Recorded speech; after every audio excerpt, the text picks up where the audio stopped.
Digestive গ্ল্যান্ডসগুলো নিয়ে, যে গ্রন্থিগুলো আমাদের পরিপাকে এবং শোষণে সাহায্য করে।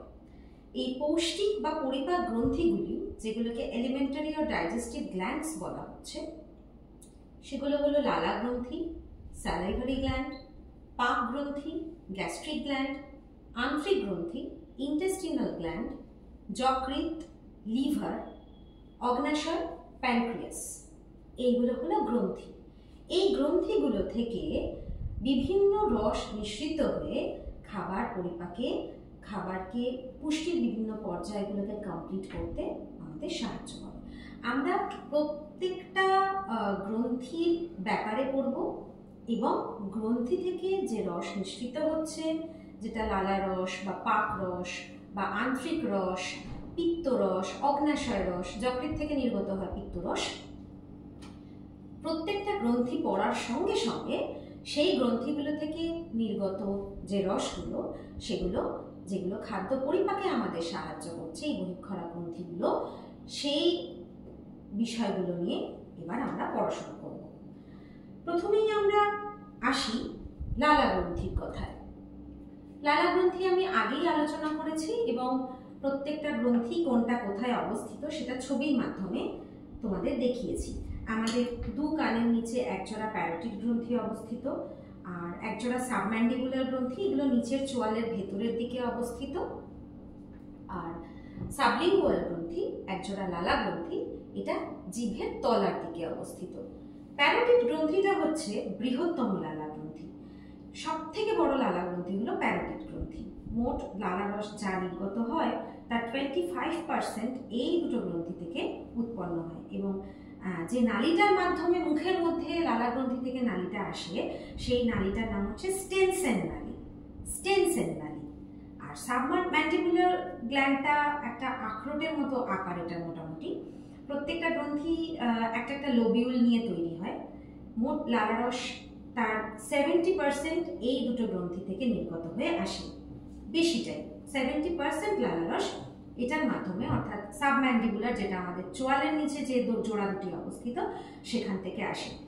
এইখান থেকে আসার পর যে গ্রন্থিটার মাধ্যমে মুখগহ্বরে উন্মুক্ত হয়, সেই যে গ্রন্থি না, যে নালীটার মাধ্যমে মুখগহ্বরে উন্মুক্ত হয়, সেই নালীটার নাম হলো হোয়ার্টন নালী।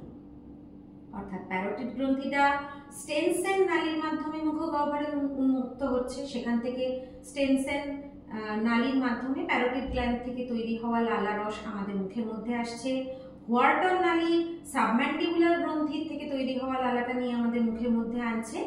আর সাবলিঙ্গুয়াল গ্ল্যান্ড, যেটা জিভের তলায় অবস্থিত, এটা সব থেকে ছোট্ট একটা লালা গ্রন্থি। মোট লালা রস যা নির্গত হয় তার 5% এখান থেকে বেরোয়। এটাও একটা নালিকার মাধ্যমে আমাদের মুখগহ্বরে উন্মুক্ত হয়, সেটা হচ্ছে রিভিনাস নালী। তিনটে গ্রন্থি থেকে তিনটি নালীর মাধ্যমে আমাদের মুখগহ্বরের মধ্যে উন্মুক্ত হয়ে লালা রস আসছে। প্যারোটিড গ্রন্থি আসছে স্টেনসেন নালী থেকে, সাবম্যান্ডিবুলার গ্রন্থি থেকে তৈরি রস আসছে হোয়ার্টন নালীর মাধ্যমে, এবং সাবলিঙ্গুয়াল গ্ল্যান্ড থেকে যে লালা রসটা আমরা পাচ্ছি সেটা রিভিনাস নালীর মাধ্যমে আমাদের মুখগহ্বরে এসে উন্মুক্ত হচ্ছে। এবার আমরা আসছি এর ডিটেল। লালা গ্রন্থি থেকে যে লালা রস খরিত হয়, লালা গ্রন্থির তো কাজই হলো লালা রস ক্ষরণ করে মুখকে ভিজে ভিজে রাখে এবং শ্বেতসার পরিপাকে বেশ কিছুটা সাহায্য করে। তো এই লালা রসের যে উপাদান, তার উপাদানগুলো আমি ছবির মাধ্যমে এখানে দেখালাম। এই লালা রসের বর্ণহীন হয়, লালার কোনো কালার হয় না, এটা বর্ণহীন হয়, একটা পিচ্ছিল, এবং লালা রসটার মধ্যে যেহেতু শ্লেষ্মা বা মিউসিন প্রেজেন্ট থাকে, সেজন্য এটার একটু সান্দ্র বা ঘোলাটে ঘোলাটে মতো হয়। এটা একদম পরিষ্কার জলের মতো হয় না, একটু ঘোলাটে হবে, এটার কোনো রং থাকবে না। এটার মধ্যে 99% জল এবং 0.5% মতো অন্যান্য উপাদান থাকে। অন্যান্য উপাদানের মধ্যে যেগুলো জৈব পদার্থ, সেটা হচ্ছে 0.3%, অজৈব পদার্থ হচ্ছে 0.2%, কিছু গ্যাসীয় উপাদান এবং কিছু কোষীয় উপাদান থাকে। অন্যান্য উপাদান, জল তো 99% আমি বললাম, অন্যান্য উপাদান যে 5.5% থাকে, সেটাকে আবার যদি 4 ভাগে ভাগ করা যায়, তাহলে জৈব পদার্থ, অজৈব, গ্যাসীয় উপাদান এবং কোষীয় উপাদান। জৈব পদার্থগুলির মধ্যে আসছে মিউসিন, জৈব আর অজৈবের পার্থক্য তোমরা আগেই জানো। জৈব অর্থাৎ যেগুলো ন্যাচারাল অর্গানিক, অজৈব অর্থাৎ যেটার মধ্যে মিক্সড রয়েছে বা যেটা জীব থেকে নয়, মানে অর্থাৎ যেগুলো কিছুটা খনিজ থাকবে, কিছুটা যুক্ত থাকবে, সোডিয়াম ক্লোরাইড খনিজ যে লবণগুলো সেগুলো মিলে যে অজৈব পদার্থটা তৈরি করছে সেগুলো হচ্ছে sodium chloride, potassium chloride, calcium phosphate, potassium thiocyanate. আর জৈব পদার্থের মধ্যে যেগুলো ন্যাচারালি অর্গানিক যে সাবস্ট্যান্সেসগুলো সেটা হচ্ছে মিউসিন, বেশ কিছু উৎসেচক এবং অন্যান্য জৈব পদার্থ। উৎসেচকের মধ্যে থাকছে টায়ালিন বা alpha amylase, lipase, carbonic anhydrase, maltase, lysozyme. এগুলো আমরা আলোচনার সময় একটু বললাম যে পরিপাকের প্রথম যে পার্টটা অর্থাৎ লালারস যে সিদ্ধ পরিপাক বা সেদ্ধ শ্বেতসারকে পরিপাক করতে সাহায্য করে সেটা কিন্তু এই উৎসেচকগুলির প্রভাবে, যে অ্যামাইলেজ রয়েছে বা টায়ালিন রয়েছে, কার্বনিক অ্যানহাইড্রেজ, মল্টেজ, লাইসোজাইম, এগুলো মুখের মধ্যে সিদ্ধ শ্বেতসারকে কিছুটা পাচিত হতে সাহায্য করে, কিছুটা পরিপাক করতে সাহায্য করে। এই কারণেই দেখা যায় কার্বোহাইড্রেটের ভাঙনটা প্রথমেই মুখের মধ্যে থেকেই শুরু হয় লালারসের কারণে। যখন আমরা পাউরুটি বা রুটি মুখের মধ্যে নিয়ে চিবাই তখন আমাদের একটু মিষ্টি মিষ্টি লাগে, কারণ তখন অলরেডি পরিপাক শুরু হয়ে যায়। জটিল যে কার্বোহাইড্রেটটা সেটা মুখের মধ্যে এসে একটু তার ভাঙন শুরু হয় এবং তার সরলীকৃত ফর্মের কারণে যখন পাউরুটি নিয়ে আমরা মুখের মধ্যে চেবাই তখন আমাদের একটু মিষ্টি অনুভূতি হয়, কারণ প্রথম পরিপাকটা মুখের মধ্যে থেকে লালারসের মাধ্যমে শুরু হয়ে গেছে। অন্যান্য জৈব পদার্থ কি কি আছে? ক্রিয়েটিনিন আছে, অ্যামিনো অ্যাসিড আছে, ইউরিয়া আছে, ইউরিক অ্যাসিড আছে, ল্যাক্টোফেরিন আছে, ইমিউনোগ্লোবিউলিন আছে। এগুলো হচ্ছে অন্যান্য জৈব পদার্থ। তোমরা এই নামগুলোর মধ্যে বেশ কিছু নাম মনে রেখো, যদি তোমাদের এমসিকিউর মধ্যে কখনো কোনোটা আসে যাতে তোমরা আনসার করতে পারো। অজৈব পদার্থ লবণগুলোর কথা আমি আগেই বললাম। গ্যাসীয় উপাদান, খুব সামান্য পরিমাণে গ্যাসীয় উপাদান থাকে, ধরো oxygen 1 ml, carbon die oxide 50 ml, nitrogen 2.5 ml, খুব সামান্য পরিমাণে থাকে। আর কোষীয় উপাদান অর্থাৎ কিছু তো কোষজাত উপাদান ওটার মধ্যে থাকবে, যেমন ব্যাকটেরিয়া আছে, কিছু কিছু ইস্ট কোষ আছে, কিছু আবরণী কোষ ওখানে রয়ে যাচ্ছে, আবরণী কলা কোষ, শ্বেত রক্তকণিকা আছে কিছু। এগুলো লালারসের উপাদানগুলোর মধ্যে বর্তমান। লালারসের বেশিরভাগটাই জল, খুব সামান্য পরিমাণ অন্যান্য উপাদান। সেই সামান্য পরিমাণ অন্যান্য উপাদানগুলোকে যদি আমরা ভাগ করি তাহলে বেশ কিছু জৈব, কিছু অজৈব পদার্থ, খুব সামান্য গ্যাসীয় উপাদান এবং খুব সামান্য কোষীয় উপাদান এর মধ্যে বর্তমান। এটা হলো লালারসের প্রত্যেকটা অংশের ভাগ। লালারসের কাজ, প্রথমেই আসি লালারস মুখের মধ্যে যে গৃহীত খাদ্যবস্তু সেটাকে যথেষ্ট নরম করে এবং চর্বণ করতে সাহায্য করে। লালারসে উপস্থিত মিউসিন নামে যে গ্লাইকোপ্রোটিন থাকে সেটা খাদ্যবস্তুকে পিচ্ছিল করে এবং খাদ্যের গলাধকরণ এবং পাক মণ্ড তৈরি করতে, অর্থাৎ বোলাস, যেটার কথা আমি প্রথম বললাম যে মুখের মধ্যে যে খাবারটা চর্বিত হয়ে ছোট ছোট ক্ষুদ্র কণায় বিভক্ত হয়ে গেল, লালারস মিশ্রিত হয়ে গেল, যে বোলাসটা তৈরি হলো সেই বোলাসটা তৈরি করতে সাহায্য করে। মুখবিবরটাকে ভিজে রাখে এবং কথা বলতে সাহায্য করে, নাহলে মুখের ভেতরটা ড্রাই হয়ে যেত এবং আমরা কথাও বলতে পারতাম না, খাবার গিলতে পারতাম না। পরিপাক সংক্রান্ত কাজ যেটা লালারস করে সেটা টায়ালিন বা স্যালাইভারি অ্যামাইলেজ যেটা থাকে, আমরা আগে উপাদানে দেখলাম, সেটা শর্করা পরিপাককারী উৎসেচক। এটা শ্বেত শ্বেতসারকে মল্টেজ আইসোমল্টেজে আর্দ্র বিশ্লেষিত হতে সহায়তা করে। রেচন সংক্রান্ত কাজ সে কি করে? লালারসের মাধ্যমে ইউরিয়া, বেশ কিছু ভারী ধাতু, থায়োসায়ানেট, কিছু উপক্ষার যেমন মরফিন, অ্যান্টিবায়োটিক, এগুলো দেহ থেকে রেচিত হয়। এখানে কাজগুলোকে দুটো ভাগে ভাগ করা রয়েছে, একটা মেকানিক্যাল ফাংশন, একটা ডাইজেস্টিভ ফাংশন।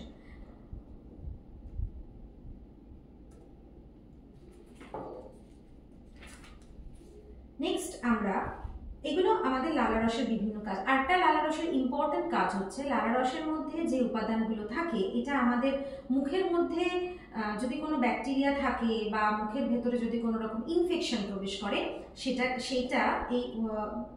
এখানে উপস্থিত যে লাইসোজাইম ব্যাকটেরিয়া সেটা ধ্বংস করে।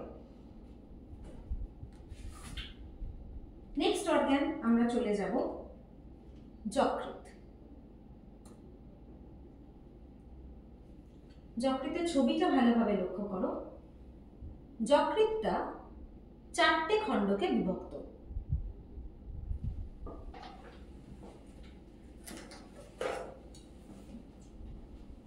এই বড় খণ্ডকটা, এটা হলো ডান খণ্ডক, যেটা হচ্ছে রাইট লোব অফ লিভার। এটা হলো বাম খণ্ডক, লেফট লোব অফ লিভার। এছাড়া কর্ডেট খণ্ডক থাকে, কর্ডেট লোব এই ভেতরের এই অংশটা, এবং কোয়াড্রেট লোব, সেটা হচ্ছে এই অংশটা। 1, 2, 3, 4টে right lobe, left lobe, caudate খণ্ডক, কোয়াড্রেট খণ্ডক, এই 4টে অংশ।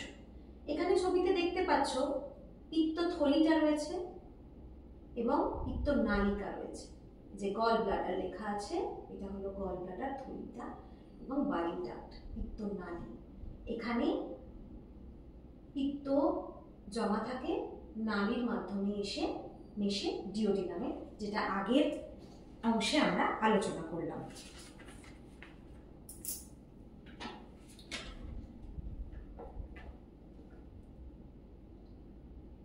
যকৃৎ আমাদের শরীরের সবথেকে বড় গ্রন্থি, যার ওজন 1.5 কেজি। যকৃতে তৈরি হওয়া পিত্তরস এসে পিত্তথলিতে জমা থাকে, তারপর পিত্তনালী দিয়ে এসে ক্ষুদ্রান্ত্রের প্রথম ভাগ ডিওডিনামে এসে ঢোকে। আগের যে পড়ানোটায় সেটা লক্ষ্য করলে দেখতে পাবে, আমি ছবি দেখিয়ে দেখাচ্ছিলাম যে ডিওডিনামে কিভাবে অগ্নাশয় থেকে অগ্নাশয় নালিকার মাধ্যমে রস এসে মেশে, এবং এখান থেকে পিত্তরসটা বিভিন্ন নালীর মাধ্যমে কিভাবে এসে মেশে। তো এই পিত্তরসটা ওই নালীর মাধ্যমে ক্ষুদ্রান্ত্রের প্রথম ভাগ ডিওডিনামে এসে ঢোকে। এখানে খাদ্যবস্তুর সঙ্গে মিশে ফ্যাট পরিপাকে সাহায্য করে। এর 4টে খণ্ডক যকৃতের, ডান বাম কর্ডেট কোয়াড্রেট। ডান খণ্ডকের নিচে আছে পিত্তথলি। আর যকৃতে কুফার সেল নামে এক প্রকারের ম্যাক্রোফাজ সেল আছে, যেটা ব্যাকটেরিয়া নষ্ট করে আমাদের প্রতিরক্ষা দেয়। এই কুফার সেল খুব ইম্পর্টেন্ট। এই কুফার সেল থেকে তোমাদের যেহেতু এমসিকিউ কোয়েশ্চেন আসবে, তাই এখান থেকে কিছু প্রশ্ন আসতে পারে যে কুফার কোষ আমাদের কি করে। তোমরা এটা জেনে রাখো যে এটা একটা প্রধান কার্যকরী কোষ। এটা প্রধান কার্যকরী কোষ হেপাটোসাইট। হেপাটোসাইট ছাড়াও যকৃতে কুফার সেল নামে এক ধরনের সেল বা কোষ থাকে, যেটার মধ্যে ম্যাক্রোফাজ থাকে। এটা বিভিন্ন ধরনের ব্যাকটেরিয়াকে আত্মসাৎ করে, খেয়ে নিয়ে আমাদের যকৃতকে প্রোটেকশন দেয়, আমাদের শরীরকে প্রোটেকশন দেয়।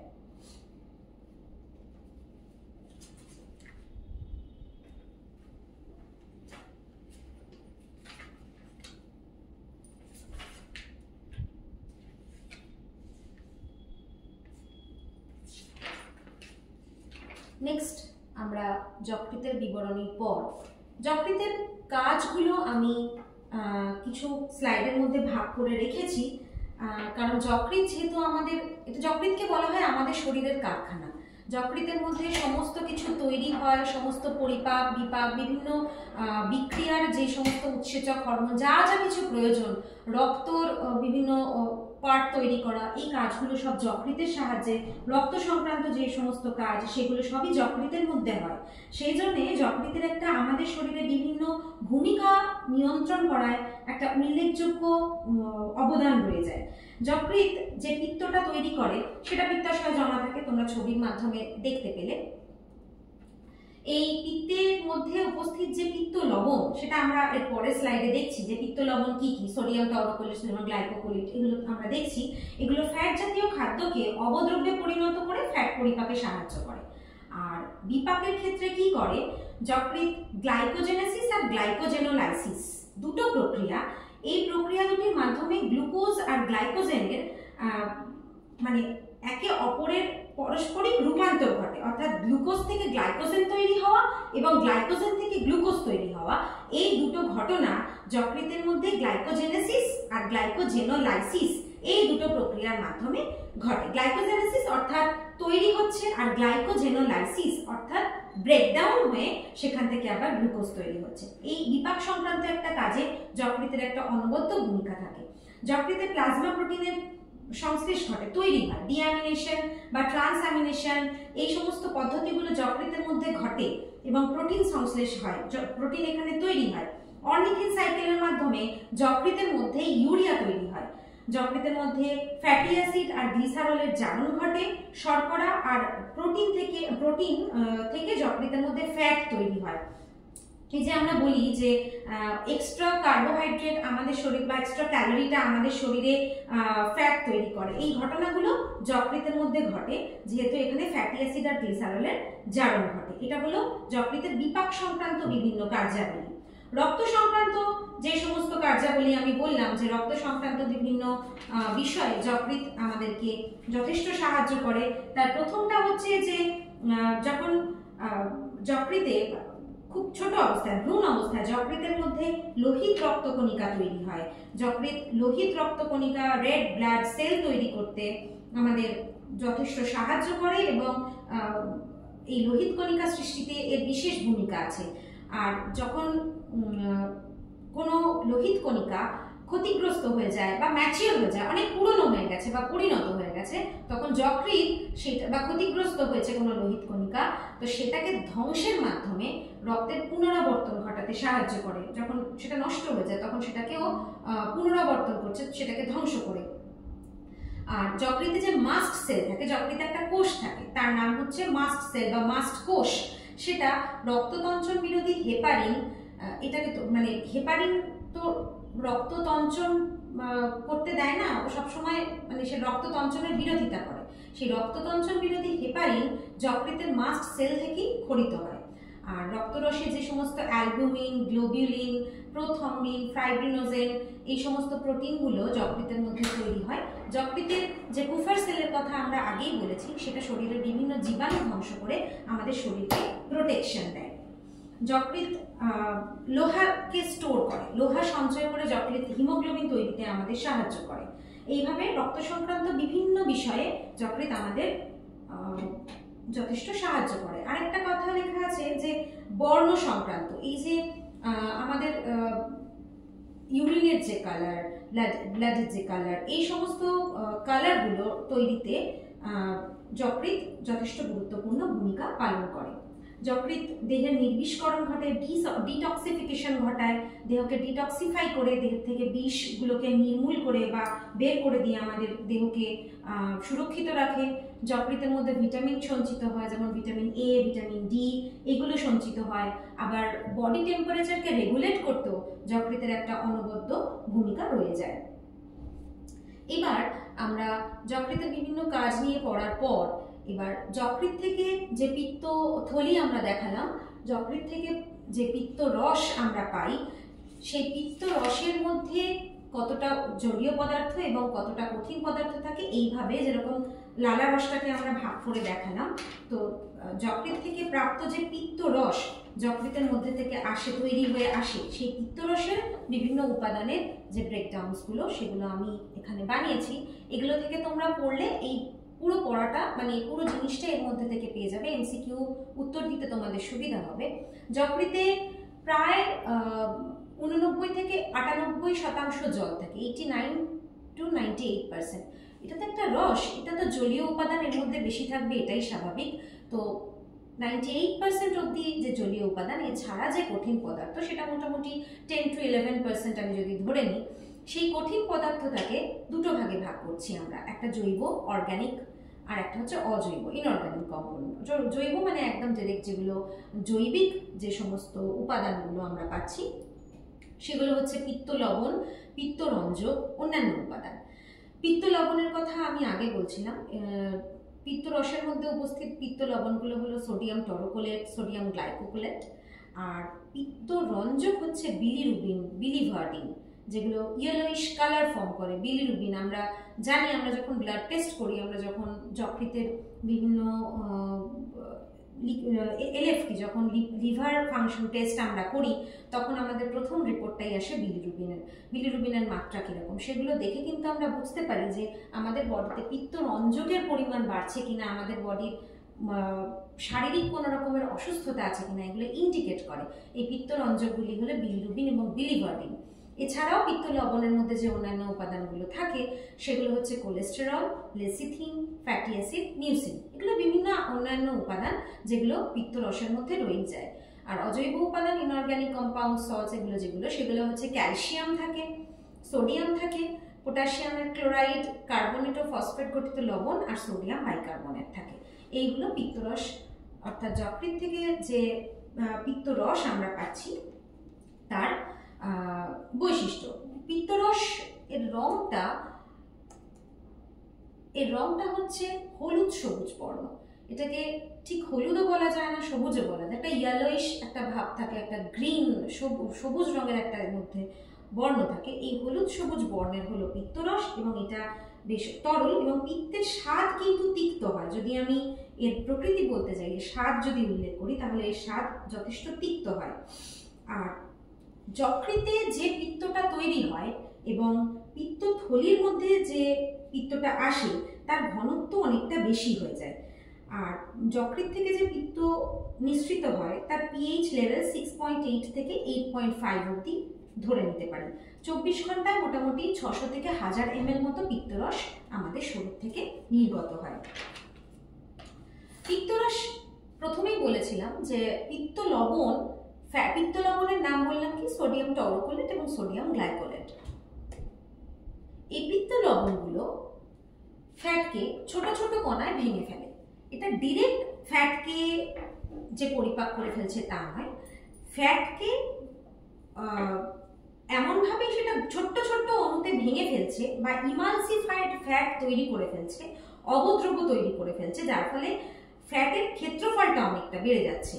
এবং এই ইমালসিফাইড ফ্যাট যেটা তৈরি হয়ে গেল, ক্ষুদ্রান্ত্রের মধ্যে লাইপেজ নামের যে উৎসেচক সেটা খুব সহজেই এটাকে আর্দ্র বিশ্লেষিত করে ওই লাইপেজ উৎসেচকের মাধ্যমে ক্ষুদ্রান্তের মধ্যে ফ্যাটি অ্যাসিড এবং গ্লিসারলে আলাদা আলাদা করে ডাইজেস্ট করে ভেঙে ফেলতে পারছে। আর ক্ষুদ্রান্তের পিত্তরসের যে ক্ষারীয় মাধ্যমটা অবস্থিত সেই মাধ্যমে লাইপেজ সক্রিয় হয়ে ওঠে এবং ফ্যাটটা দ্রুত পরিপাক হতে এই পরিস্থিতিটা সাহায্য করছে। এই যে মাধ্যমটা লাইপেজকে সক্রিয় করে দিচ্ছে, সেই মাধ্যমটা ফ্যাটকে দ্রুত পরিপাক করতে সাহায্য করছে। এটা অ্যাবজর্পশন বা শোষণে বেশ কিছুটা সাহায্য করে।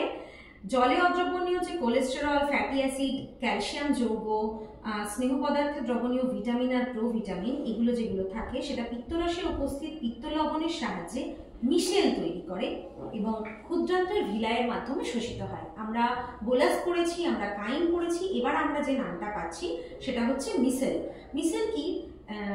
এই যে অদ্রবণীয় যে সমস্ত ফ্যাটি অ্যাসিড, কোলেস্টেরল এগুলো পিত্তরসে যে পিত্ত লবণ থেকে যায় তার সঙ্গে মিলিত হয়ে মিশেল তৈরি করে।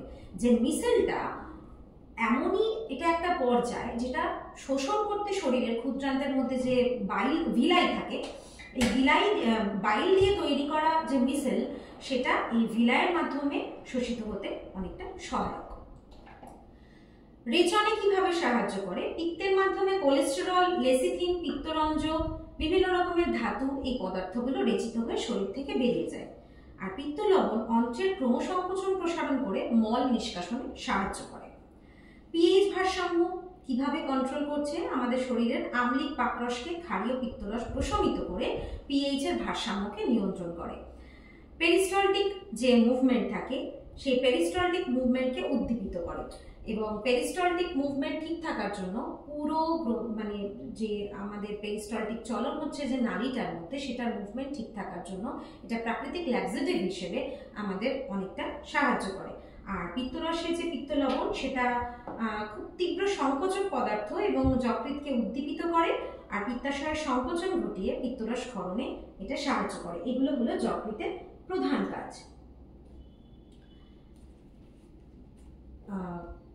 পিত্তরসের পর আমরা চলে যাব, পিত্তরস অর্থাৎ আমাদের যকৃৎ পড়া হয়ে গেল, এবার আমরা চলে যাব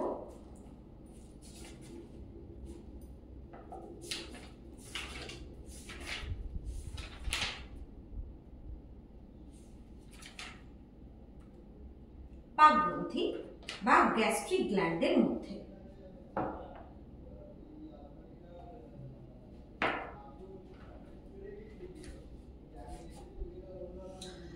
পাকস্থলীর গায়ে এই কোষগুলো মিলে পাক গ্রন্থি তৈরি করে। পাকস্থলীটা ডিটেলে আমরা আগের স্লাইডে ভালোভাবে পড়েছি, পাকস্থলীর বিভিন্ন ভাগ, বিভিন্ন অংশ।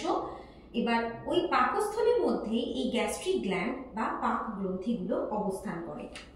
পাক গ্রন্থিগুলোর মধ্যে দেখতে পাচ্ছ প্রথমে রয়েছে গবলেট কোষ, তারপরে রয়েছে অক্সেন্টিক কোষ, তারপরে রয়েছে পেপটিক কোষ। এই গবলেট কোষ মিউসিন সমৃদ্ধ মিউকাস নিঃসরণ করে। পাকস্থলীর অন্তর্গাত্রে অবস্থিত গবলেট কোষ মিউকাস নিঃসরণ করে, যেটা মিউসিন সমৃদ্ধ। এই মিউসিন সমৃদ্ধ মিউকাস কি করে, পাকস্থলীর গায়ে একটা আবরণ বা স্তর তৈরি করে, যাতে কোনো রকম ব্যাকটেরিয়াল বা কোনো রকম বিষক্রিয়া বা কোনো ধরনের আক্রমণ না ঘটে, কোনো রোগ জীবাণুর আক্রমণ না ঘটে। সে ওই মিউসিন সমৃদ্ধ মিউকাসটা পাকস্থলীর গায়ে একটা আস্তরণ বা পর্দার মতো তৈরি করে রাখে, যেটা রোগ জীবাণু প্রতিরোধ করে প্রতিরক্ষামূলক কাজে আমাদের সাহায্য করে। পাকস্থলীর গায়ে থাকা অক্সেন্টিক সেল থেকে লঘু HCl খরিত হয়, যে HCl এর কথা আমরা পড়ছিলাম, যেটা পরিপাকে আমাদের সাহায্য করে। সেই লঘু HCl পেপসিনোজেনকে পেপসিনে পরিণত করে, প্রোটিন ব্রেকডাউন শুরু হচ্ছে, সেটা অক্সেন্টিক সেল থেকে নির্গত হওয়া লঘু HCl এর মাধ্যমে হয়। নেক্সট আসছে পেপটিক কোষ। এই পেপটিক কোষ পেপসিনোজেন নির্গত করে। পেপটিক কোষ থেকে নিঃসৃত পেপসিনোজেন এটা প্রোটিনকে পেপটোন ও প্রোটিওজে রূপান্তরিত করে। প্রোটিনের ব্রেকডাউন হলো, সেখান থেকে পেপটোন আর প্রোটিওজ তৈরি হয়। এইগুলো গ্যাস্ট্রিক গ্ল্যান্ডের বিভিন্ন ভাগ। তোমরা স্লাইডটা ভালো করে লক্ষ্য করলে দেখবে যে কোন কোন কোষ থেকে কোন কোন পদার্থ নির্গত হয়ে কি ভাবে প্রোটেকশন দিচ্ছে। নেক্সট স্লাইডে চলে যাচ্ছি আমরা। পাকরস। পাকরসের বিভিন্ন ভাগ। পাক গ্রন্থি থেকে নির্গত হলো। অ্যাজ ইউজুয়াল পাকরসকে দুটো ভাগে আমরা ভাগ করেছি, যেখানে জল এবং কঠিন পদার্থ। কঠিন পদার্থের দুটো ভাগ, একটা ভাগ হচ্ছে জৈব পদার্থ, একটা হচ্ছে অজৈব পদার্থ বা অজৈব উপাদান। জৈব উপাদানগুলোর মধ্যে রয়েছে ল্যাকটিক অ্যাসিড, ইন্ট্রিনসিক ফ্যাক্টর, যে ফ্যাক্টরটার কথা আমরা আগে বললাম, ক্যাসেল বর্ণিত ইন্ট্রিনসিক ফ্যাক্টর, মিউসিন, গ্যাস্ট্রিন, উৎসেচক। এইগুলো হচ্ছে জৈব পদার্থের ভাগ। এবং এই উৎসেচকগুলোর মধ্যে কি নাম দেওয়া আছে, যেগুলো পাকরস থেকে আমরা পাই? পেপসিন পাই, প্যারাপেপসিন পাই, parapepsin 1, gelatinase, urease, parapepsin 2, carbonic anhydrates, lipoprotein, cathepsin, gastric lipase, lysozyme. Lipase মানে বুঝতেই পারছো, লাইপোপ্রোটিন মানে বুঝতেই পারছো, এগুলো ফ্যাট সম্বন্ধিত, যারা ফ্যাটকে ব্রেকডাউন করছে, যে সমস্ত উৎসেচকগুলো, সেই সম্বন্ধিত বেশ কিছু উৎসেচক, যেগুলো সবই এই পেপসিন, প্যারাপেপসিন, লাইপেজ পাকরসের মধ্যে অবস্থিত, যেটা খাবারের পরিপাকে যথেষ্ট সহায়ক। এইগুলো জৈব পদার্থের বিভিন্ন ভাগ। এবং কঠিন পদার্থের মধ্যে আরেকটি অংশ হলো অজৈব পদার্থ, যেটা হলো ইনঅর্গানিক সাবস্টেন্সেস, সেটা হচ্ছে HCl এবং KCl। আগের স্লাইডে আমরা বললাম যে লঘু HCl যেটা অক্সেন্টিক সেল থেকে নিঃসরণ হচ্ছে, যার এটা calcium phosphate, KCl magnesium bicarbonate, magnesium phosphate, NaCl এবং CaCl2। এই উপাদানগুলো নিয়ে অজৈব পদার্থগুলি তৈরি হচ্ছে, যেগুলো পাকরসের মধ্যে রয়েছে। পাকরসের পরিপাকের মধ্যে অনেক ভূমিকা থাকে। যেমন এই যে HClটা দেখছি, এটা সুক্রোজকে গ্লুকোজে এবং ফ্রুক্টোজে ভেঙে ফেলতে সাহায্য করছে। আমরা যে সুক্রোজ খাই, সেই সুক্রোজ এখান থেকে নির্গত HCl এর মাধ্যমে গ্লুকোজ এবং ফ্রুক্টোজে ভেঙে যায়। পাকস্থলী থেকে নির্গত যে পাকরস, সেটা কার্বোহাইড্রেট পরিপাককারী উৎসেচক অ্যামাইলোলাইটিক এনজাইম সেটা কন্টেন করে না, অর্থাৎ এর মধ্যে কোনো অ্যামাইলোলাইটিক এনজাইম, কার্বোহাইড্রেট পরিপাককারী উৎসেচক এটার মধ্যে থাকে না। কিন্তু হাইড্রোক্লোরিক অ্যাসিডের সংস্পর্শে সামান্য পরিমাণ সুক্রোজ এই গ্লুকোজ এবং ফ্রুক্টোজে ভেঙে ফেলতে সাহায্য করে। পাকরসে যে পেপসিন নামক উৎসেচক থাকে, সেটা লঘু হাইড্রোক্লোরিক অ্যাসিডের উপস্থিতিতে প্রোটিন জাতীয় যে খাবার, সেটাকে পেপটোনে পরিণত করে। প্রোটিন কনভার্টেড হয়ে যাচ্ছে পেপটোনে। শিশুদের পাকরসে উপস্থিত উৎসেচক রেনিন দুগ্ধ প্রোটিন কেসিনকে প্যারাকেসিনে পরিণত করে। বাচ্চারা অনেক বেশি দুধ খায়, সেই দুধ তাদের হজম হয়ে যায় পাকরসে উপস্থিত উৎসেচক রেনিনের জন্য, যেটা দুগ্ধ প্রোটিন কেসিনকে প্যারাকেসিনে পরিণত করে। খুব সামান্য পরিমাণে গ্যাস্ট্রিক লাইপেজ ফ্যাটি অ্যাসিড এবং গ্লিসারলে পরিবর্তন করে দেয়। পাকরসে যে মিউসিন অবস্থান করছে, আগের ইয়েতে দেখালাম মিউসিন সমৃদ্ধ যে মিউকাস, সেটা একটা প্রোটেকশন দেয়, যেটা প্রাচীর গাত্রকে পিচ্ছিল করে রাখে, পাকস্থলীর যে প্রাচীর গাত্র, এবং বিভিন্ন রোগ জীবাণুর আক্রমণ থেকে একে সুরক্ষা প্রদান করে। পাকরসে গ্যাস্ট্রিন নামে একটা হরমোন থাকে, যেটা পাকরসের ক্ষরণকে উদ্দীপিত করে পাকরসের ক্ষরণকে বাড়ায়।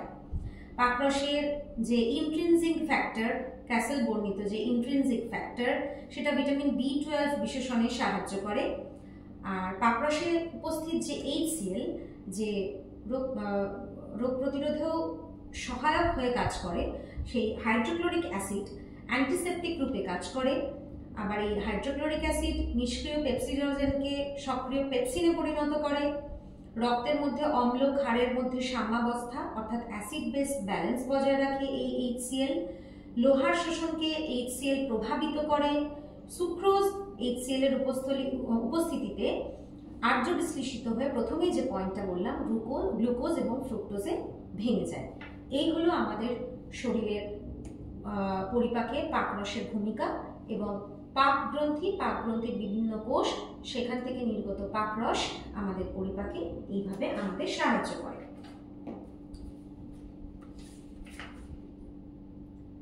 নেক্সট আমরা আসব আন্ত্রিক গ্রন্থি অর্থাৎ ইন্টেস্টিনাল গ্ল্যান্ড। এটা ছিল পাকগ্রন্থি, পাকস্থলীর অন্তর্গাত্রে থাকা পাকস্থলী, সেখান থেকে পাকগ্রন্থি বা গ্যাস্ট্রিক গ্ল্যান্ড। পাকস্থলীর ডিটেল আমরা আগে পড়েছি, এখন কোষগুলো এবং সেখান থেকে নির্গত যে পাকরস সেটা সম্পর্কে পড়লাম। এবার আসছি আন্ত্রিক গ্রন্থি, যেটা ক্ষুদ্রান্ত্রের অন্তর্গাত্রে থাকে। ক্ষুদ্রান্ত্রের ডিটেল, ক্ষুদ্রান্তের ভাগ, ক্ষুদ্রান্তের কাজ, কার্যদক্ষতা সমস্ত আমরা আগের স্লাইডে আলোচনা করেছি। সেই ক্ষুদ্রান্তের অন্তর্গাত্রে যে আন্ত্রিক গ্রন্থি বা ইন্টেস্টিনাল গ্ল্যান্ড থাকে, সেই গ্ল্যান্ডের বিষয়ে আমরা পড়ব। ক্ষুদ্রান্তের অন্তর্গাত্রে ক্ষরণকারী কোষ ক্রিপ্টস অফ লিবারকুন এবং ব্রুনারের গ্ল্যান্ড, ব্রুনারের গ্রন্থি, এই দুটো ভাগে মূলত ভাগ করা হয়। ক্রিপ্টস অফ লিবারকুন এই ক্ষরণকারী কোষটাকে দুটো অংশে ভাগ করা হয়, একটা হচ্ছে গবলেট কোষ, একটা হচ্ছে প্যানেট কোষ। গবলেট কোষ থেকে মিউকাস নিঃসৃত হয়। এই গবলেট কোষের মিউকাস খাদ্য মণ্ড তৈরিতে সাহায্য করে, পিচ্ছিল রাখে মিউকাস যেটা হয়, এবং মিউকাসটা অনেকটা প্রোটেকশনও দেয়, সুরক্ষা প্রদান করে। মূল ব্যাপার হচ্ছে ও খাবারটাকে বোলাস মন্ডে পরিণত করে, খাদ্য মণ্ড তৈরিতেও সাহায্য করে। আর প্যানেট কোষ থেকে পেপটাইডেজ নিঃসৃত হয়। আমরা আগেও পড়েছি পেপটাইডেজের প্রোটিন পরিপাকে একটা বড় ভূমিকা থাকে। সেই ক্ষুদ্রান্তের অন্তর্গাত্রে থাকা ক্রিপ্টস অফ লিবারকুন, সেখানকার প্যানেট কোষ থেকে যে পেপটাইডেজ তৈরি হয়, সেটা খাবারের মাধ্যমে গৃহীত প্রোটিনকে পরিপাক করতে সাহায্য করে। ব্রুনারের গ্রন্থি, ব্রুনার্স গ্ল্যান্ড, সেখান থেকে উৎসেচক বিহীন ক্ষারীয় মিউকাস তৈরি হয় বা নিঃসৃত হয়। এই মিউকাসটার মধ্যে কোনো উৎসেচক থাকে না। এর কাজ পাকস্থলীর যে আম্লিক খাদ্য কাইম, যার কথা আগে বললাম যে খাদ্য মণ্ডে পরিণত হয়, সেই কাইমকে প্রশমিত করে অর্থাৎ নিউট্রালাইজ করে। এটা হলো ক্ষুদ্রান্ত্রের অন্তর্গাত্রে থাকা আন্ত্রিক গ্রন্থির বিভিন্ন কোষ থেকে নিঃসৃত পদার্থ এবং তার কাজ। এবার এই ইন্টেস্টিনাল গ্ল্যান্ড থেকে যে আন্ত্রিক রস নিঃসৃত হয়, তার ডিভিশনটা আমরা এখানে দেখেছি। যে ইন্টেস্টিনাল জুস যাকে বলা হয়, যেটার আরেক নাম হচ্ছে সাক্কাস এন্টেরিকাস। এই নামটা হঠাৎ করে দিয়ে দেয় যে সাক্কাস এন্টেরিকাস কি, তোমরা দেখে অবাক হয়ে যাওয়ার কোনো ব্যাপার নেই। সাক্কাস এন্টেরিকাস হলো আন্ত্রিক রস বা ইন্টেস্টিনাল জুস। এই আন্ত্রিক রসের মধ্যে জল থাকছে 98 ভাগ এবং কঠিন পদার্থ থাকছে খুব কম, 1.5% মতো। যেহেতু এগুলো রস, সেগুলো জলীয় উপাদান এর মধ্যে অনেক বেশি থাকে, আমি বারবারই বলছি, তাই কঠিন পদার্থের পরিমাণ যথেষ্ট কম। এবং এই কঠিন পদার্থের মধ্যে কি কি থাকে? কঠিন পদার্থের মধ্যে কিছু জৈব উপাদান থাকে, কিছু অজৈব উপাদান থাকে। জৈব উপাদান অর্থাৎ যেগুলো অর্গ্যানিক, সেগুলো হলো উৎসেচক, মিউসিন, সক্রিয়ক অর্থাৎ অ্যাক্টিভেটর, হরমোন। অ্যাক্টিভেটর মানে এই যে পেপটাইডেজের কথা আমরা বললাম, এই এন্টেরোপেপটাইডেজ প্রোটিন ডাইজেস্ট করার যে উপাদানগুলো, সেগুলোকে অ্যাক্টিভ করে। প্রোটিনের ডাইজেশনে যেটা হেল্প করে, এই অ্যাক্টিভেটরটা হলো এন্টেরোপেপটাইডেজ।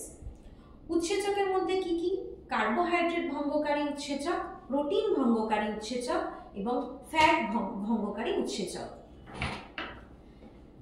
আন্ত্রিক রসের সাহায্যে আমাদের শরীরে মূল যে খাদ্য উপাদান অর্থাৎ কার্বোহাইড্রেট, প্রোটিন এবং ফ্যাট, এগুলো হজম হওয়ার, পরিপাক হওয়ার প্রধান এবং ম্যাক্সিমাম যে উপাদানগুলো এই আন্ত্রিক রসের মধ্যেই উপস্থিত। কার্বোহাইড্রেট ভেঙে ফেলার জন্য অর্থাৎ অ্যামাইলোলাইটিক এনজাইম যেগুলো আছে সেটা হচ্ছে সুক্রেজ, ল্যাকটেজ, মল্টেজ, আইসোমল্টেজ, আন্ত্রিক অ্যামাইলেজ ইত্যাদি।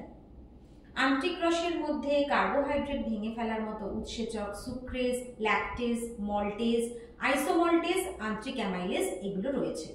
প্রোটিন ভেঙে ফেলার জন্য কি কি উৎসেচক রয়েছে? প্রোটিনটা যে পরিপাক হবে, প্রোটিওলাইটিক এনজাইম, প্রোটিন সেখান থেকে প্রোটিও এবং লাইটিক অর্থাৎ লাইসিস হয়ে যাচ্ছে, ভেঙে যাচ্ছে। যে লাইটিক কথাটা প্রত্যেকটা জায়গায় দেখো, অ্যামাইলোলাইটিক, প্রোটিওলাইটিক, লাইপোলাইটিক, লাইসিস হচ্ছে, ভেঙে যাচ্ছে।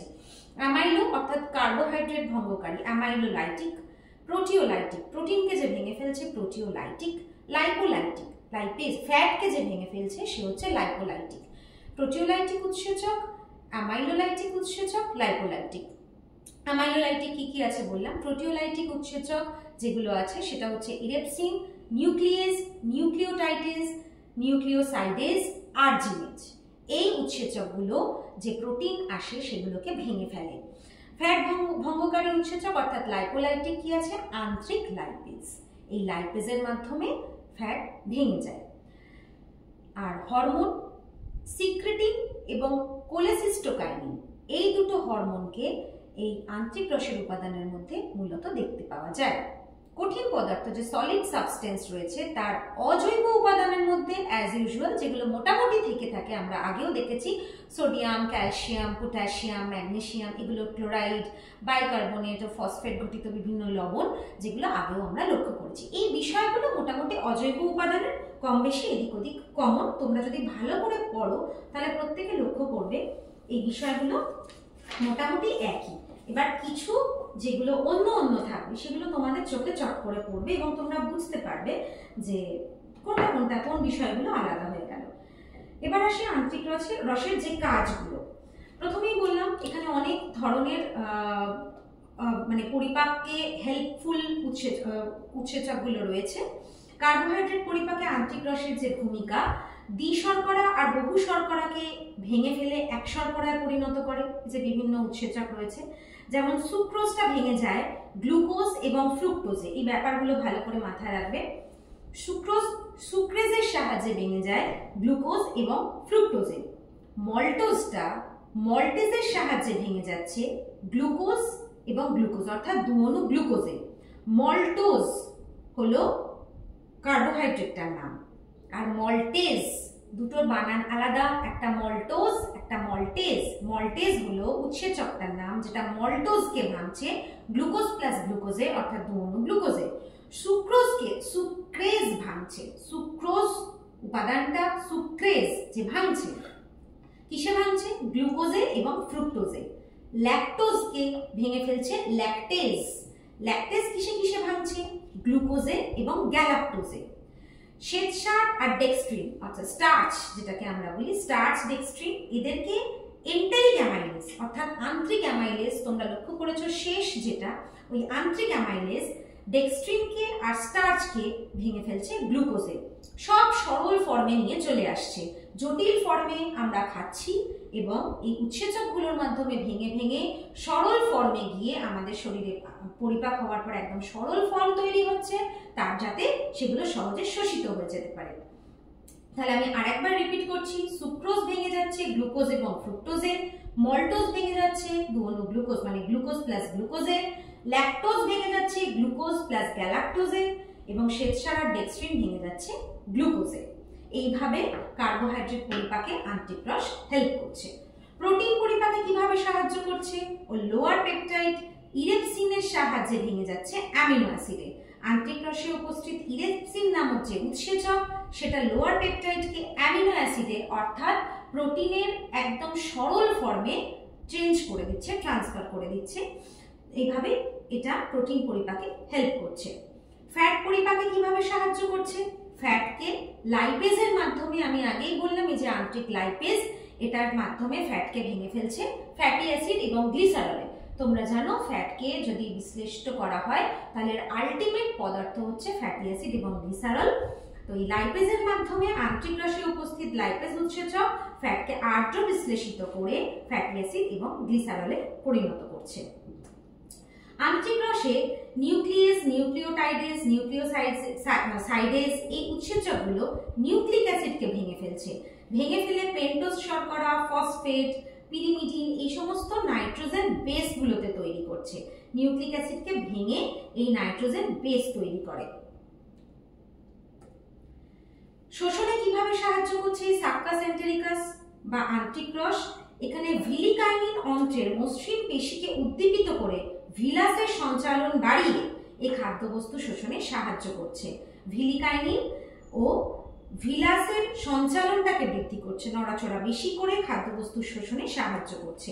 আন্ত্রিক রসের সক্রিয় এন্টেরোপেপটাইডেজ নিষ্ক্রিয় ট্রিপসিনোজেনকে সক্রিয় ট্রিপসিনে পরিণত করে এবং যে অজৈব উপাদানগুলো রয়েছে সেগুলো পাকমণ্ডল প্রশমনে সাহায্য করে। আন্ত্রিক রসের এন্টেরোকাইনিন যে হরমোনটা সেটা আন্ত্রিক রস ক্ষরিত হতে সাহায্য করছে, নিঃসরণে সাহায্য করছে।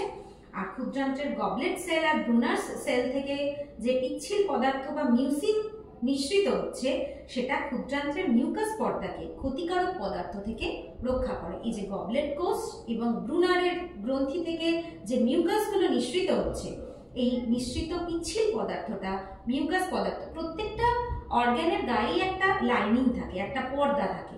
তো সেই মিউকাস পর্দাটাকে ক্ষতিকারক বিভিন্ন সাবস্ট্যান্সেসের হাত থেকে রক্ষা করছে। এই হলো আন্ত্রিক গ্রন্থি এবং আন্ত্রিক রসের বিভিন্ন কাজ। এবার আমরা চলে যাব ইম্পর্টেন্ট অর্গান অগ্ন্যাশয়।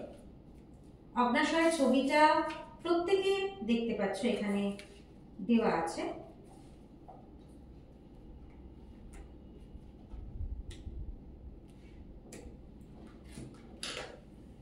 যখন পড়িয়েছিলাম বললাম যে এই যে যকৃতটা, এই যকৃতের দুটো খণ্ডক, একটা ডান খণ্ডক একটা বাম খণ্ডক, কর্ডেটার কোয়াড্রেট খণ্ডক।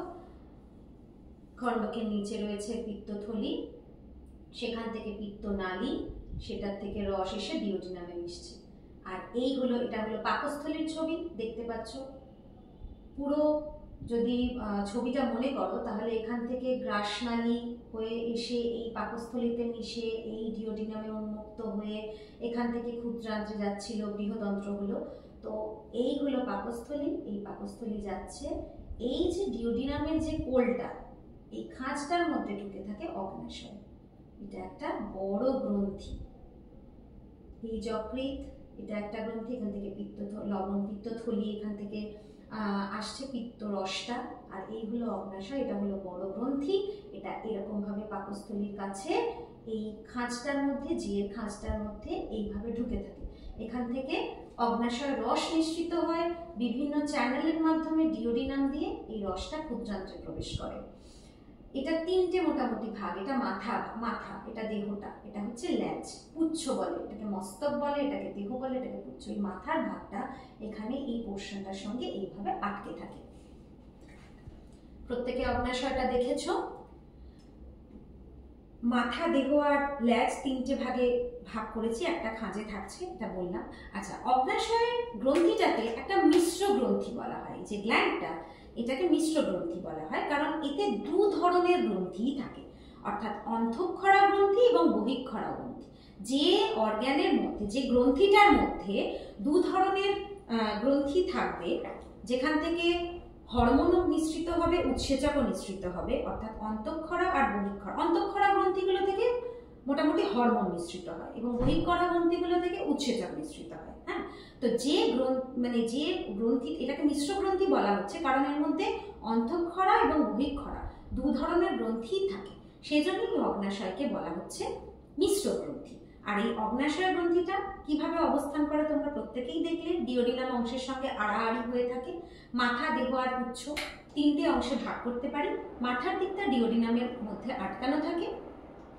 এই নালীযুক্ত যেগুলোকে এই মানে এই যে খাঁজটা থাকে, এখান থেকে যে নালীগুলো বেরোচ্ছে, যেগুলো অগ্ন্যাশয় নালী বা প্যানক্রিয়াটিক ডাক্ট, সেগুলো গিয়ে ওখানে মিশছে। বহিঃক্ষরা কোষ থেকে উৎসেচক সমৃদ্ধ অগ্ন্যাশয় রস ক্ষরিত হয়। আর হরমোন অন্তঃক্ষরা কোষ থেকে ইনসুলিন, গ্লুকাগন এই হরমোনগুলো ক্ষরিত হয়। বহিঃক্ষরা যে কোষগুলো, সেখান থেকে আমরা প্রথমেই বলেছি উৎসেচক নির্গত হয়। কিরকম? সেই উৎসেচক সমৃদ্ধ অগ্ন্যাশয় রসটা পাচক রস হয়ে মিশ্রিত হচ্ছে এবং বিভিন্ন হরমোন, যে হরমোনগুলো ইনসুলিন, গ্লুকাগন, তোমরা হয়তো আগে পড়েছো এই ইনসুলিন, গ্লুকাগন। ইনসুলিন ডায়াবেটিস মেলিটাসের সঙ্গে ইনসুলিন কথাটাকে বারবার পেয়েছো, গ্লুকাগন কথাটাকে পেয়েছো। কার্বোহাইড্রেট ডাইজেশনে সাহায্য করে, মেটাবলিজমে হেল্প করে। এই অন্তঃক্ষরা কোষগুলো থেকে এই ইনসুলিন, গ্লুকাগন এই হরমোনগুলো ক্ষরিত হয়। এখানে আমি আইলেটস অফ ল্যাঙ্গারহ্যান্সের কথা বলেছিলাম। অগ্ন্যাশয়ে অবস্থিত আইলেটস অফ ল্যাঙ্গারহ্যান্স, এখানকার বিটা সেল থেকে ইনসুলিন নিঃসৃত হয়। এই ইনসুলিন এবং আলফা সেল থেকে নিঃসৃত হয় গ্লুকাগন। এই মানে প্রচুর কোষ থাকে, যেটাকে বলা হচ্ছে কোষপুঞ্জ। এই ছোট ছোট অসংখ্য রসক্ষরণকারী কোষপুঞ্জ দিয়ে অগ্ন্যাশয়টা পুরোটা তৈরি। এই কোষপুঞ্জের সমষ্টিটাকে আইলেটস অফ ল্যাঙ্গারহ্যান্স বলে। এই আইলেটস অফ ল্যাঙ্গারহ্যান্সে চার ধরনের কোষ দেখতে পাওয়া যায়: আলফা কোষ, বিটা কোষ, ডেল্টা কোষ আর পলিপেপটাইড ক্ষরণকারী কোষ। এর মধ্যে মোস্ট ইম্পর্টেন্ট হচ্ছে বিটা কোষ, যেখান থেকে ইনসুলিন হরমোন ক্ষরিত হয়, যেটা আমাদের পরবর্তী পড়াশোনার ক্ষেত্রেও কাজে লাগবে, তখন বুঝতে পারবে তোমরা। আর আলফা কোষ থেকে গ্লুকাগন হরমোন নিঃসৃত হয়। আর অগ্ন্যাশয়ের মূল যে কাজগুলো, অগ্ন্যাশয় গ্রন্থিতে যে বহিঃক্ষরা গ্রন্থি থাকে, সেখান থেকে নিঃসৃত অ্যামাইলোলাইটিক, ছবিটা তোমরা ভালো করে দেখো, অ্যামাইলোলাইটিক যেটা অ্যামাইলেজ, প্রোটিওলাইটিক অর্থাৎ ট্রিপসিন, কাইমোট্রিপসিন এইগুলো প্রোটিওলাইটিক উৎসেচক, লাইপোলাইটিক মানে লাইপেজ উৎসেচক, ফসফোলাইপেজ উৎসেচক, এই উৎসেচকগুলো ক্ষরিত হয় এবং এগুলো কার্বোহাইড্রেট, প্রোটিন, ফ্যাট পরিপাকে অংশগ্রহণ করে। অগ্ন্যাশয়ের যে আলফা কোষের কথা বললাম, এখান থেকে যে গ্লুকাগন এবং বিটা সেল থেকে যে ইনসুলিন নির্গত হয়, এগুলো ব্লাড সুগারকে কন্ট্রোল করে, রক্ত শর্করাকে নিয়ন্ত্রণ করে, যেটা পরবর্তীকালে আমরা ব্লাড সুগার পড়ার সময় বা শর্করার পরিপাক, ডাইজেশন ইত্যাদির সময়ে আমরা পড়বো, যেগুলো আমাদের কাজে লাগবে। অগ্ন্যাশয় গ্রন্থিতে উপস্থিত অন্তঃক্ষরা গ্রন্থি থেকে নিঃসৃত হরমোন গ্যাস্ট্রিন, সিক্রেটিন, কোলেসিস্টোকাইনিন এগুলো কার্বোহাইড্রেট, প্রোটিন আর ফ্যাটের বিপাকে গুরুত্বপূর্ণ ভূমিকা পালন করে। এগুলো হচ্ছে অগ্ন্যাশয়, অর্থাৎ এখান থেকে যেগুলো নিঃসৃত হচ্ছে, যেগুলোর মাধ্যমে আমাদের পৌষ্টিক নালী সমৃদ্ধ হচ্ছে, সেগুলো নিয়ে আলোচনা করলাম। এবার আমরা প্যানক্রিয়াটিক জুস অর্থাৎ অগ্ন্যাশয় রসের ভাগগুলোতে চলে যাব।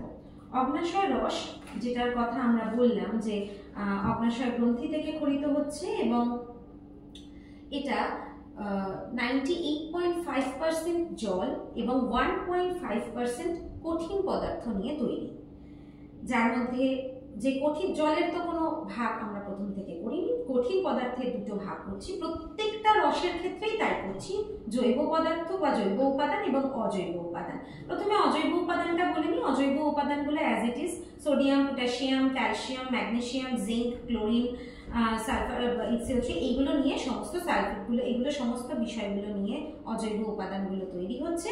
জৈব উপাদানের মধ্যে উৎসেচকগুলো পড়ছে, প্রোটিন ভঙ্গকারী উৎসেচক, যেগুলো আমি এক্ষুনি বললাম, যেগুলো কাজের মধ্যে যেগুলো বলছিলাম। প্রোটিন ভঙ্গকারী উৎসেচক যেমন ট্রিপসিন, কাইমোট্রিপসিন, কার্বক্সিপেপটাইজের ইত্যাদি। শর্করা ভাঙছে যে উৎসেচক প্যানক্রিয়াটিক অ্যামাইলেজ, স্নেহ ভঙ্গকারী পদার্থ প্যানক্রিয়াটিক লাইপেজ এবং নিউক্লিক অ্যাসিড ভঙ্গ উৎসেচক যেটা হচ্ছে রাইবোনিউক্লিয়েজ, ডিঅক্সিরাইবোনিউক্লিয়েজ। তোমাদেরকে জাস্ট এখনই বলছিলাম যে এই অগ্ন্যাশয়ের এই যে এই উৎসেচকগুলো, এগুলো ভেঙে যাচ্ছে, পলিপেপটাইড ক্ষরণকারী নিউক্লিক অ্যাসিড ভেঙে এগুলো যে বেসগুলো, সেই বেসটাকে তৈরি করছে, নাইট্রোজেন বেস। রাইবোনিউক্লিয়েজ এবং ডিঅক্সিরাইবোনিউক্লিয়েজ, এই নাম দুটো মনে রেখো নিউক্লিক অ্যাসিড ভঙ্গক উৎসেচক হিসাবে। আচ্ছা, অগ্ন্যাশয় রসের এই যে উপাদানগুলো, এগুলো প্রথমে বলি একটা যে ক্ষারীয় অগ্ন্যাশয় যে রসটা সেটা আম্লিক পাকরসকে প্রশমিত করে। এই অগ্ন্যাশয় রসটা কিন্তু বাই নেচার ক্ষারীয়, সে আম্লিক পাকরস, যে পাকস্থলী থেকে যে রসটা নিঃসৃত হচ্ছে সেটা আম্লিক, অম্ল তার বৈশিষ্ট্য, সেই আম্লিক পাকরসকে প্রশমিত করে, নিউট্রালাইজ করছে। অগ্ন্যাশয় রসের অ্যামাইলেজ শ্বেতসার গ্লাইকোজেন ডেক্সট্রিনকে অনেকটাই সরল উপাদান মল্টোজে চেঞ্জ করে ফেলছে, মল্টেজ মল্টোজকে গ্লুকোজে পরিণত করে দিচ্ছে, আবার ট্রিপসিনোজেন এন্টেরোকাইনেজের সংস্পর্শে ট্রিপসিনে পরিণত হচ্ছে এবং প্রোটিন জাতীয় খাদ্যকে অ্যামিনো অ্যাসিডে কনভার্ট করে ফেলছে। নিউক্লিওটাইডেজ নিউক্লিক অ্যাসিডকে নিউক্লিওটাইডে পরিণত করছে, আর অগ্ন্যাশয় রসের লাইপেজ এটা ফ্যাটকে ফ্যাটি অ্যাসিড এবং গ্লিসারলে চেঞ্জ করছে বা পরিবর্তিত করছে।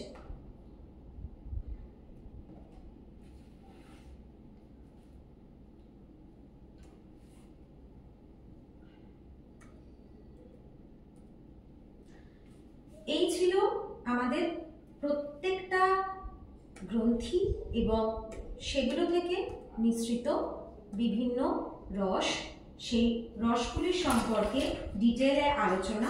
গ্রন্থি এবং রসগুলির সম্পর্কে আমরা আজকে এই অবধি পড়লাম।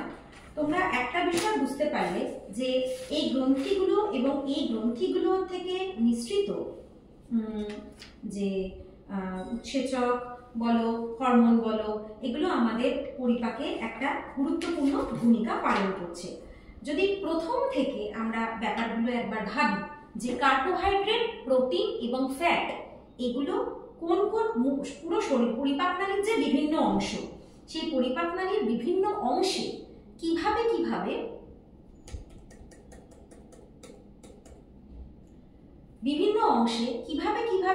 প্রত্যেকটা জিনিসের উপরে কাজ করে কি কি তৈরি করছে। তাহলে প্রথমে কার্বোহাইড্রেটের কথায় আসি। এই যে কার্বোহাইড্রেট আমাদের মুখের মধ্যে, প্রথমে কার্বোহাইড্রেট ভঙ্গকারী একটা উৎসেচক লালারস, তার মধ্যে টায়ালিন থাকে, মল্টেজ থাকে, এটা সিদ্ধ শ্বেতসারের উপরে কাজ করে এটাকে ভেঙে সরল গ্লুকোজে পরিণত করছে।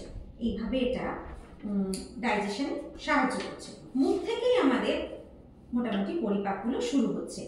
মুখবিবরের মধ্যে যে লালা গ্রন্থি থাকে, আবারও বলি, সেখান থেকে টায়ালিন, মল্টেজ, এই উৎসেচকগুলো সিদ্ধ শ্বেতসার, মল্টোজ এগুলোর উপর রিয়াকশন করে মল্টোজ গ্লুকোজ তৈরি করছে। তোমরা পারলে এগুলো একটা জায়গায় লিখেও রাখতে পারো। পাকস্থলীতে যে পাক গ্রন্থি থাকে সেখান থেকে মূলত নিঃসৃত হলো পেপসিন এবং লাইপেজ, যেটা প্রোটিন এবং ফ্যাটের উপরে বিক্রিয়া করে পেপটোন ও অপাচিত প্রোটিন এবং ফ্যাটকে ফ্যাটি অ্যাসিড ও গ্লিসারলে ভেঙে ফেলছে, বা সেখান থেকে আমরা এই সরল রূপটা পাচ্ছি। পাকস্থলীর পর আসছে ক্ষুদ্রান্ত্র। ক্ষুদ্রান্ত্রে যে গ্রন্থিগুলো থাকছে কাছাকাছি, প্রথমেই বলি অগ্ন্যাশয়ের নাম, তারপরে বলি আন্ত্রিক গ্রন্থির নাম, তারপরে বলি যকৃতের নাম। ক্ষুদ্রান্ত্রের অগ্ন্যাশয় থেকে নিঃসৃত amylase, maltase, trypsin, chymotrypsin, lipase.